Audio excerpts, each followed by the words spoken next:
नमस्कार, बुलेटिन में आप सभी का स्वागत है। मैं हूं आपके साथ आशीष प्रमोद गोस्वामी। शुरुआत करेंगे बड़ी और महत्वपूर्ण खबर के साथ। राजस्थान विधानसभा का सत्र आज से शुरू हो रहा। ठीक 1 घंटे के बाद यानी 11 बजे से ये सदन की बैठक शुरू हो जाएगी।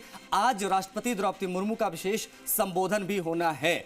आज बीएससी का प्रतिवेदन भी रखा जाएगा। 18 जुलाई तक के कामकाज पर सदन मंजूरी देगा। सरकार इस बार कुछ महत्वपूर्ण विधेयक लाने की तैयारी में है। सामाजिक सुरक्षा के लिए न्यूनतम आय को लेकर कानून बनेगा। भर्ती परीक्षाओं में पेपर लीक रोकने पर भी सख्त कानून की तैयारी में है गहलोत सरकार।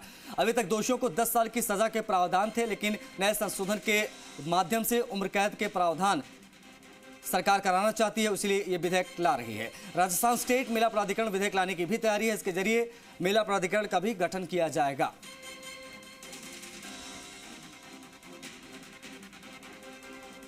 राजस्थान विधानसभा का सत्र आज सुबह 11 बजे से शुरू होगा। 15वीं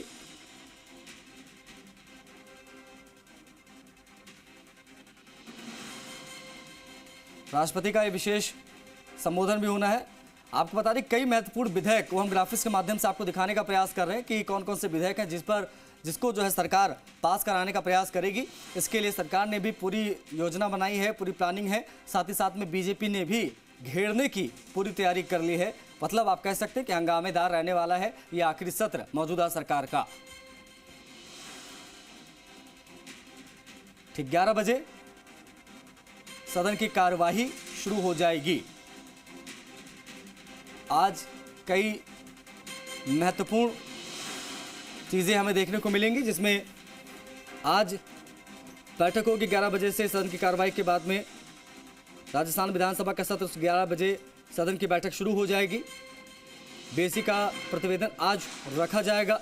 आपको बता दें कि 18 तारीख तक के पूरे कामकाज पर सदन मंजूरी देगा। उसके बाद में ये पूरी कार्यवाही शुरू होगी सदन की। सरकार इस बार कुछ महत्वपूर्ण विधेयक लाने की तैयारी में है। सामाजिक सुरक्षा के लिए न्यूनतम आय का मसला हो, चाहे भर्ती परीक्षाओं में पेपर लीक को एक सख्त कानून की शक्ल देने की बात हो। शशि मोहन शर्मा हमारे सहयोगी ज्यादा जानकारी के साथ, ज्यादा अपडेट के साथ लाइव कनेक्ट हो रहे हैं, उनसे बातचीत करते हैं। शशि, राजस्थान विधानसभा का सत्र आज से शुरू हो रहा है। सामाजिक सुरक्षा से लेकर तमाम महत्वपूर्ण विधेयक जो है वो सरकार पेश करने की कोशिश इस बार के विधानसभा सत्र में करने जा रही है। क्या तैयारियां हैं? आज के दिन क्या देखने को मिलेगा?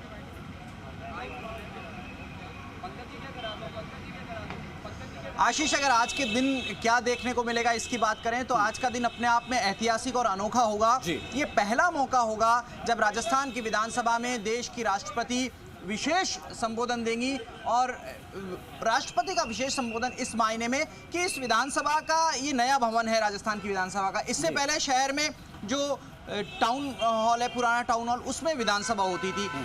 लेकिन इस विधानसभा के नए भवन का उद्घाटन तत्कालीन राष्ट्रपति ने किया था। यह सत्र इसलिए महत्वपूर्ण है क्योंकि विधानसभा की बैठक को राष्ट्रपति पहली बार संबोधित कर रही है।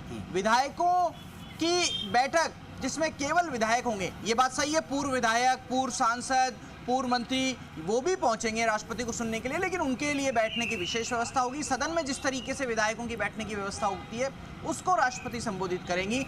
और शाम को सीपीए का भी एक विशेष कार्यक्रम होगा जिसको राष्ट्रपति द्रौपदी मुर्मू संबोधित करेंगी। एक और विशेष नजारा आज नेता प्रतिपक्ष की जिम्मेदारी मिलने के बाद राजेंद्र राठौड़ आज पहली बार उस कुर्सी पर बैठेंगे जो उनके लिए नेता प्रतिपक्ष के लिए तय होती है।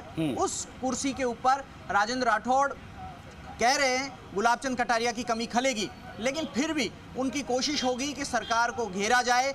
विपक्ष की भूमिका जो होती है उसके नाते सरकार की खामियों को उजागर किया जाए, जनता के सामने रखा जाए।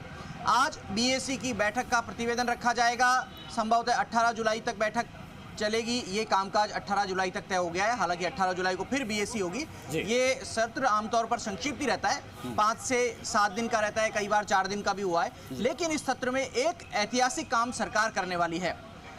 हर घर में न्यूनतम आय का बिल लेकर के सरकार आ रही है, यानी प्रत्येक व्यक्ति, प्रत्येक परिवार, उसकी न्यूनतम आय तय हो जाएगी। और फिर वो चाहे पेंशन के रूप में हो, चाहे मनरेगा के रूप में हो, चाहे शहरी रोजगार गारंटी योजना के रूप में हो, या सरकार की तरफ से किसी योजना के तहत काम देने की कोशिश हो। ये एक बहुत महत्वपूर्ण बिल है। और आप देखिए अगर इसको क्रांतिकारी कहा जाए तो अतिशयोक्ति नहीं होगी। हालांकि कई बार इसमें श्लाघा लगती है कि क्रांतिकारी कैसे हो सकता है, लेकिन अगर देश की दूसरी सरकारों ने इस बिल को अपनाया कानून की शक्ल में आने के बाद में, वो उन्होंने भी फॉलो किया, तो आप देखिए कि देश में कोई परिवार ऐसा नहीं रहेगा जिसकी कोई इनकम नहीं होगी। कई बार हम देखते हैं कि जीरो इनकम वाले परिवार भी होते हैं और औसत इनकम का दर्जा निकाला जाता है, और जीरो इनकम किसी की भी नहीं होगी, यानी किसी के भी पास में भोजन का और जीवन का संकट नहीं होगा। ये एक बड़ा सोशल कॉज जो होता है सरकार का, क्योंकि लोकतंत्र में कोई प्रॉफिट मेकिंग गवर्नमेंट की कॉन्सेप्ट नहीं होता है, बल्कि पब्लिक वेलफेयर की, जन कल्याण की अवधारणा होती है सरकार की। और सरकार के जो उप मुख्य सचेतक हैं महेंद्र चौधरी, वो आ गए हैं, उनसे भी बात करने की कोशिश करते हैं। महेंद्र जी बताएंगे कि किस तरीके की राष्ट्रपति के अभिभाषण की तैयारियां हैं, किस तरह सत्र में सरकार आज अलग तरह का सदन होगा, अलग तरह की कार्रवाई होगी। राष्ट्रपति यहाँ पे आ रहे हैं, ये भी हमने देखा है कि क्योंकि इससे पहले भी उपराष्ट्रपति यहाँ पे आए हैं, स्पीकर है वो यहाँ पे आए हैं, इस बारे में क्या कहना है? देखिए, राजस्थान की विधानसभा में एक नया इतिहास बन रहा है। जब से राजस्थान में अशोक गहलोत जी मुख्यमंत्री बने हैं और जब से सीपी जोशी जी विधानसभा के अध्यक्ष बने हैं, तो राजस्थान की विधानसभा की एक अलग ही पहचान बनने जा रही है पूरे हिंदुस्तान में। और राष्ट्रपति जी का आना, संबोधन करना, ये भी एक वास्तव के अंदर एक इतिहास बनने जा रहा है कि पहली बार माननीय सदस्यों के राष्ट्रपति रूबरू होंगे और शाम को भी हम लोग सब शामिल होंगे राष्ट्रपति जी के साथ में। लेकिन भाजपा की तो तैयारी है कि आखिरी सत्र है, सरकार को घेरे भले बाद में जब कार्रवाई हो, तो उनका कहना है कि आपने जो कुकर्म की संज्ञा दी है, कर्म की बजाय कुकर्म की संज्ञा राजेंद्र राठौड़ ने दी है। देखिए, भारतीय जनता पार्टी को हमने पहले भी कहा है, घेरने के लिए उनके पास में कोई सामान नहीं है। कल भी देखा कितनी संख्या उनके पास में हुई है, उनके सदस्य नहीं आते। उनको सदस्य को चिंता सता रही है कि वो वापस जीत के आएंगे नहीं आएंगे, वो अपनी तैयारी कर रहे हैं। कल भी हमने देख लिया उनको, कोई भारतीय जनता पार्टी के पास में घेरने का, करने का, किसी प्रकार का खाली बातें करने का और पेपर में समाचार पत्रों में छपने का, आगे और हल्ला कर दो वो कर दो, उसके अलावा कुछ नहीं है। सरकार ने पूरी तैयारी कर रखी है, सरकार की पूरी तैयारी है, मंत्री पूरे तैयार हैं, सारे विधायक तैयार हैं, पूरी तरह तैयार हैं। जिस प्रकार सदन सत्र चला है अब तक, उससे भी बढ़िया सत्र चलेगा। बिल आ रहे हैं और भी चर्चा कर रहे हैं, और सरकार को जो भी जनता को ज़्यादा से ज़्यादा जिन चीज़ों से फायदा मिल सकता है वो बिल सरकार लेके आएगी। 17 और 18 को किन किन बिलों पर क्या रहेगा? वो 17 और 18 को जो बिल आएंगे वो अभी बीएससी की मीटिंग हुई है कल, मैं उसको सदन में रखने से पहले यहाँ पर उसका चर्चा नहीं कर सकता। और 18 को फिर बीएससी करेंगे, तो शेष रहे जो गवर्नमेंट के बिल आ रहे हैं उनके ऊपर फिर 19, 20, 21 जब भी है उसमें चर्चा करके और आगे सदन को चलाएंगे नियमित रूप से। जो आप देंगे कई मुद्दों पर कहने की आपको पूरी तैयारी है, पूरी तैयारी है। सरकार ने पूरी तैयारी कर रखी है, मंत्री पूरी तरह तैयार हैं, सारे सदस्य तैयार हैं, सरकार पूरी तरह तैयार है। चिंता विपक्ष की है, वो सोचे क्या करना है क्या नहीं करना है, और उनके पास में कुछ नहीं है, खाली उनको चुनाव में जाना है, इसलिए हाउलट करना है। लेकिन जनता समझ चुकी है। मुख्यमंत्री जी ने जो रात कैंप के अंदर जो जबरदस्त जो दौरा किया है राजस्थान के अशोक गहलोत जी ने, उससे कांग्रेस का ग्राफ खड़ा हो गया है और सरकार 100% कांग्रेस की आएगी। व्यवस्था को लेकर लगातार सवाल खड़े हो रहे हैं आपकी सरकार पे। पुलिस कस्टडी में जो है वो गोलीबारी हो रही है, मार दिया जाता है, हत्या कर दी जाती है, सब क्या है? देखिए, मुख्यमंत्री जी ने एक ही बात कही कि हर गलती कीमत मांगती है। कोई भी कोई अपराध करता है, गलत करता है, वो भुगतेगा। कानून व्यवस्था सरकार की जिम्मेदारी होती है, सरकार बखूबी उसको कर रही है, और जहाँ कर भी कोई गलती हुई है, जो दोषी होगा वो सजा पाएगा। जिलों को लेकर के सरकार ने जो घोषणा की थी उसमें बदलाव हुआ है, जयपुर उत्तर दक्षिण नहीं हुए, तो क्या आपको संशोधन रखना पड़ेगा क्या सदन के अंदर? कैबिनेट की मीटिंग के अंदर चर्चा हुई इस बात की, और रामलाल जी जाट को उसमें नियुक्त किया गया सीएम साहब की तरफ से। अगर कहीं पर भी थोड़ा वो जिलों में कोई सीमांकन को लेकर कहीं पर प्रकार की कोई बात होती है तो वो बैठ के कर रहे हैं रामलाल जी, और कर लिया है। रखना पड़ेगा क्या अगर कोई बदलाव होता है तो? बिल के रूप में रखा नहीं, वो कोई दिक्कत नहीं है, वो कैबिनेट में ही वापस आ जाएगा। एक बार पूरी तैयारी होने के बाद में सीएम साहब कैबिनेट के अंदर उसको वापस रख के, और जो भी कोई सूचना अधिसूचना के लिए जारी होगा कर ले। कुचामन का अधिकार है, कुचामन का अधिकार है। कुचामन बड़ा कस्बा है, शिक्षा नगरी है। कोई टाइम कोटा हुआ करता था, सिक्कर हुआ करता था, अब कोटा के मुकाबले कुचामन हो गया है। लाखों बच्चे पढ़ते हैं वहाँ पर, 2-2 पानी की योजनाएं आ रखी है, हर प्रकार से बनना ही चाहिए। अपनी बात है, वो अपनी बात कहें, हम अपनी बात करें। निर्णय मुख्यमंत्री जी को लेना है, और मुख्यमंत्री जी का निर्णय हो सर्वोपरि। बीच में तो कोई देखो, कलेक्टर एसपी अगर कहीं रूरल एरिया में ऐसी जगह जहाँ जनता नहीं पहुँच सके वहाँ बैठे, तो मैं तो उसको ठीक नहीं था। सिटी में ही होना चाहिए कलेक्टर एसपी, तो सिटी में बैठने चाहिए। आपने कह दिया कि सीएम को कि कुचामन में बनाया जाए? बिल्कुल कह दिया हमने, सीएम साहब को निवेदन ही किया है कि भाई कुचामन बनना चाहिए। सीएम साहब को खुद को भी ध्यान है, गए थे अभी हमारे यहाँ पर क्षेत्र के अंदर प्रोग्राम था, और लोगों ने भी कहा है सीएम साहब को दान करें। प्रिय विधायक को आपकी सुनी जाएगी या सभी प्रिय हैं, मुख्यमंत्री जी कौन प्रिय नहीं है, सारे प्रिय हैं। महेंद्र जी, आखिरी सत्र है, आधे से भी कम जीत के आते हैं। अब जब दोबारा चुनाव होते हैं तो आपको कितने? आधे से आधे कहाँ जीते हैं, 35% ही जीतते हैं। 200 में से सिर्फ 70 जीतते हैं, आज तक का रिकॉर्ड रहा है। वो तो जब फोटो खींचेगी, जब देखना आप किसके चेहरे पे उदासी होगी, वापस जीत के आएंगे नहीं जीत के आएंगे। लेकिन हर एमएलए अपनी अपनी तैयारी कर रहा है, जो भी ये किस्मत होगा वो जीतेगा, लेकिन प्रयास कर रहे हैं सारे। और कांग्रेस जीतेगी, मैं तो ये कह रहा हूँ कांग्रेस जीतेगी। आप भी जीतेंगे? बिल्कुल जीतेंगे, 100% जीतेंगे। जनता ने तय कर रखा है। मैंने जनता को कहा, अभी आह्वान किया है, मैं यार मेरे थोड़े थोड़े वोटों से मत जिताओ, मेरे को बहुत भारी वोटों से जिताओ। तो जनता ने कहा अब की बार आपको बहुत भारी वोटों से जिताएंगे।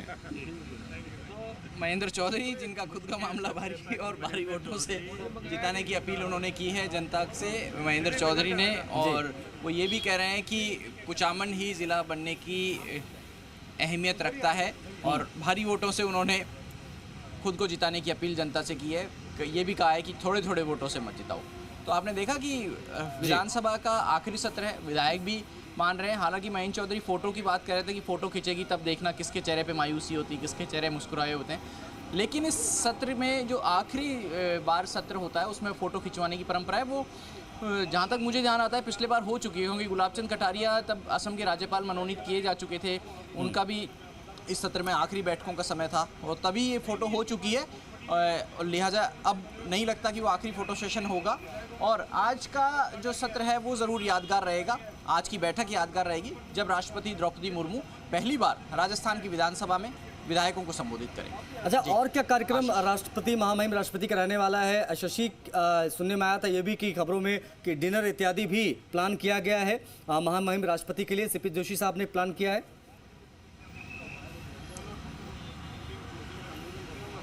देखिए, राष्ट्रपति के 3 कार्यक्रम बड़े हैं आज देखे जाएं तो। विधानसभा में संबोधन होगा, इसके बाद में राष्ट्रपति यहाँ से सीधे एयरपोर्ट जाएंगी और खाटू श्याम जी मंदिर में दर्शन के लिए हेलीकॉप्टर से सीकर के खाटू पहुँचेंगी।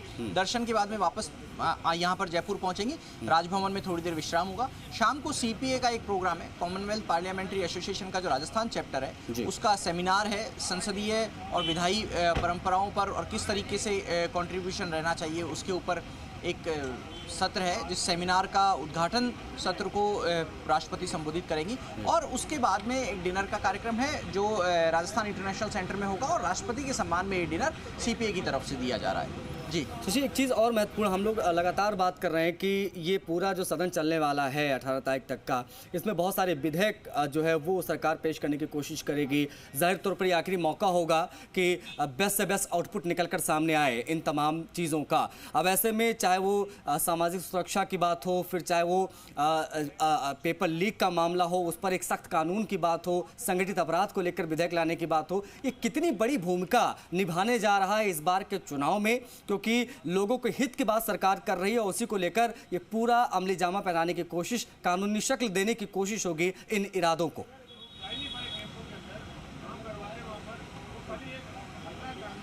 देखिए, जो विधानसभा का मूल काम होता है वो यही है कि किस तरीके से जनता के हित के काम किए जाएं, कौन से विधेयक लाए जाएं, किसको कानून बनाया जाए, किसको खारिज किया जाए, किसको सुधारा जाए, किसको रिपील किया जाए। तो ये सारे काम विधायिका के होते हैं और विधायिका अपने मूल काम को जब करती है तो उसकी अहमियत और ज़्यादा बढ़ जाती है। अब अलग अलग विधेयक जो आएंगे उनको आप देखिए। सामाजिक सुरक्षा का जो विधेयक है वो प्रत्येक परिवार की न्यूनतम आय को तय करने के लिए एक विधेयक लाया जाएगा। साथ में परीक्षा के जो पर्चे हैं भर्ती परीक्षाओं के वो लीक होते हैं, उनको रोकने के लिए पहले कानून के तहत सज़ा के प्रावधान 10 साल के किए गए थे, अब की बार उम्र कैद के सज़ा के प्रावधान किए जाएंगे। यूनिवर्सिटीज़ में शिक्षकों की नियुक्तियाँ की जाती है, अस्थायी शिक्षकों को स्थायी करने में कभी कभी परेशानी आती है, लेकिन अब यूनिवर्सिटीज़ में 180 दिन तक जो शिक्षक पढ़ाई का काम करेंगे, पढ़ाने का काम करेंगे, उनको नियमित करने के प्रावधान हो सकेंगे। ये यूनिवर्सिटी से जुड़ा हुआ विधेयक है। एक कोचिंग संस्थाओं से जुड़ा हुआ विधेयक लाया जाएगा जिसमें कोचिंग संस्था कई बार फीस वापस नहीं करती हैं अभ्यर्थियों की, उसको लेकर के प्रावधान किए जाएंगे। जेलों के सुधार करना है, बंदियों के भी मानवाधिकार होते हैं, साथ में जेलों में किस तरीके से मैनेजमेंट किया जाए उसकी सलाह के लिए बोर्ड का गठन होना है, इसको लेकर के एक बिल का प्रावधान है। साथ में मेला प्राधिकरण का गठन होना है जो मेलों के आयोजन को देखेगा और प्रदेश में कई मेलों का आयोजन होता है, इसलिए इस प्राधिकरण की अपने आप में एक इंडिविजुअल बॉडी के रूप में पहचान हो जाएगी। उसको लेकर के विधेयक आना है। साथ में जो संगठित अपराध हैं उनको रोकने के लिए कानून लाया जाना है, तो उसमें सख्त सजा के प्रावधान किए जाने हैं। मकोका जैसे कानून पहले से हैं, लेकिन उसमें और सख्त सजा के प्रावधान राज्य स्तर पर किए जा सकते हैं। तो ये प्रावधान आज विधानसभा में आने वाले दिनों में रखे जाएंगे। आज तो बीएसी का प्रतिवेदन रखा जाएगा और उसमें आगे ठीक है शशि, ये जो विधेयक हैं वो चुनावी वर्ष में कितना फायदा सरकार को पहुंचा सकते हैं, कितना ड्रॉबैक के बीजेपी के लिए होगा, इस पर भी मैं आपसे बात करूंगा। बने रहिए हमारे साथ फिलहाल, क्योंकि ये चर्चा जो है वो लगातार जारी रहेगी। वक्त एक छोटे से ब्रेक का है, ब्रेक के उस पार भी आज के इस विशेष सत्र पर हम बातचीत जारी रखेंगे।